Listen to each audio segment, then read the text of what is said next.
5 তলা অনেক রুগী পড়ে গেছে, কেউ বাথরুমে যায়, কেউ লাইনও থাকে।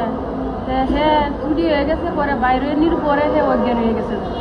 অজ্ঞান হয়ে গেলে আমরা রুগী নিয়ে মেডিকেল নিয়ে আসি, পরে ভর্তি করি। আপনি কি ওই ফ্যাক্টরির ভিতরে ছিলেন না বাইরে? আমি 4 তলা। আপনি চাকরি করেন?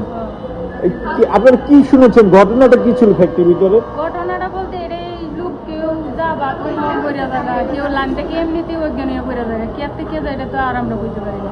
মোট কতজন অসুস্থ হয়েছে এরকম মনে করেন? না এগুলো আমি জানি না, আঙ্গর রুগী অনুমান আঙ্গর 4 তলা 4 জন আমি দেখছি, তারপরে আমি বাইরে গেছি, পড়ে গেছে 4 জন, পরে আমি বাইরে গেছি।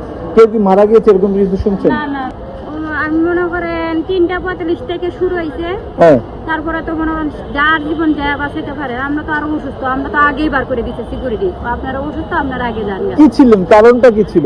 খালি অজ্ঞান হয়ে পড়ে যা, শুধু অজ্ঞান হয়ে খালি অজ্ঞান হয়ে পড়ে যা, বাথরুমও যা, বালা আইয়ে পোলোটা আইয়ে পড়ে যা, অজ্ঞান হইয়া।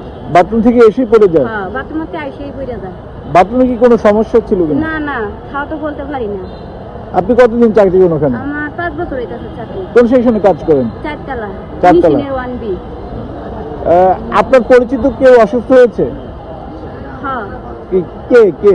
আমার জাল আপন জাল? সিজিল পরে কাজ করি, আমার বলা হলো এই 8 তলায়। আমরা ওই যে ছুটির পরে দেখছি, কিন্তু আগে কি করছে দেখিনি। কি দেখছো? ওই যে মেডিকেলে দেখলাম এই যে এগুলা এই সম্বন্ধে মানে অসুস্থ, আতঙ্ক এই মহিলা।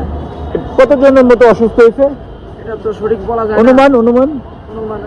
অনুমান 35 থেকে 35 থেকে 40 জন, এরকম 40 জন হতে পারে। শুধু মহিলা, মহিলা, পুরুষ না। বেলা সহসভাপতি, কিন্তু আমাদের ফ্লোরে একটা ব্যক্তি আজকে সকালবেলা পান খেয়ে স্ট্রোক করছে। স্ট্রোক করার কারণে সে মারা গেছে।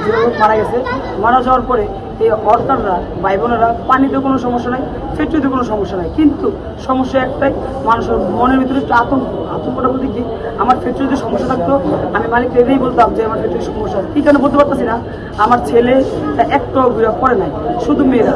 এবার কি ওই ছেলের মৃত্যুর খবরটা শুনি না, তারা ভয়ে তারা ভাত খায় নাই, পানি খায় না, টেনশনে তারা সবাই ঘুরে পড়তেছে আতঙ্ক। কিন্তু এছাড়া আর কোনো সমস্যা নাই। এই যে নিতেছে প্রেশার ঠিক আছে, সব ঠিক আছে, শরীর। আমি এখানে 4 তলায় ভর্তি অপারেশন রোগী। হ্যাঁ, আমার মেয়ে আফসানা আক্তার মিম ওখানে চাকরি করে। আমি সোমবার তাই ওখানে গেছি, যায় দেখেছি হামিমের ভিতরে ডাক্তাররা প্রাথমিক চিকিৎসা করে ফ্লোরে ফালা দিয়ে দিয়েছে। পরে আমি ওখান থেকে এখানে ভর্তি করছি। 2 ঘন্টা পরে আমার মেয়ের জ্ঞান ফিরছে। আমি যদি না যেতাম আমার মেয়ে আজকে বাঁচত না। আল্লাহ পাকের হাতে হায়াত এই অবস্থা করে হামিমের ফালা রাখছে আর কি।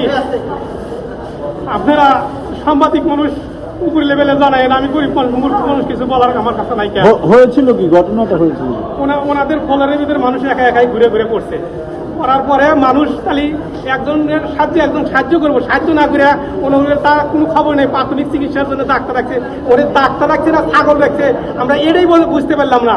আমি মেয়ের ভিতরে ওগুলো অবুঝ লোক কেন ওখানে রাখছে। আমার কাছে একটু দাবি আজব সাহেবের কাছে।